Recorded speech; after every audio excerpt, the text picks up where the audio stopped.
आप कह सकते हैं कि जो है ये शौक तो नहीं है, बेसिकली ये एक ट्रेंड सेट हो चुका है कि जिसके पास आईफोन है कि वो बहुत ज़्यादा मॉड स्क्वाड या लीड क्लास है।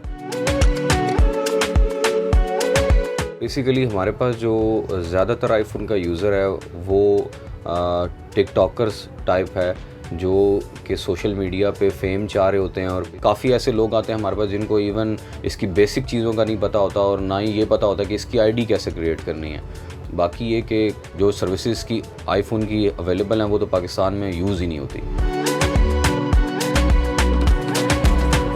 ऑब्वियसली वेल सेटल्ड लोग हैं वो तो न्यू मॉडल्स को जो है वो चूज़ करते हैं, लेकिन ज़्यादातर जो कैटेगरी हमारे पास आती है वो आती है 7+ X हो गया, X के बाद XS Max की बहुत ज़्यादा डिमांड है, 12 Pro Max की बहुत ज़्यादा डिमांड है। तो ये रनिंग हमारे पास आइटम्स हैं 11 Pro Max, क्योंकि जो अब 13 या 14 की प्राइसेस हैं वो जो है वो हर पर्सन के लिए जो है, हर तबके के लिए जो है वो अफोर्डेबल नहीं है।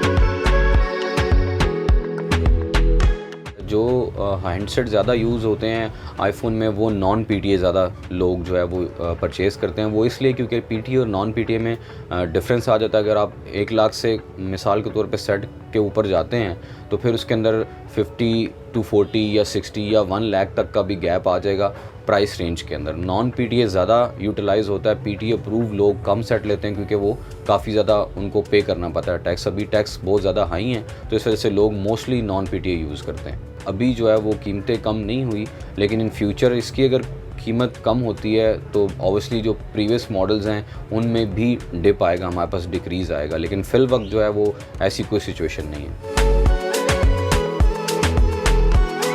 3 से 4 चीज़ें के डिस्प्ले चेक करना है, बैटरी परसेंटेज देखनी है, वाटर रेजिस्ट है और इसका ट्रू टोन अवेलेबल है या नहीं। तो ये 4 चीज़ें मोस्टली लोगों को हम सजेस्ट करते हैं कि ये चेक किया करें, और इसी के वजह से हमें पता चला गया कि फ़ोन ओरिजिनल है या इसमें कोई रिपेयरिंग हुई है या नहीं।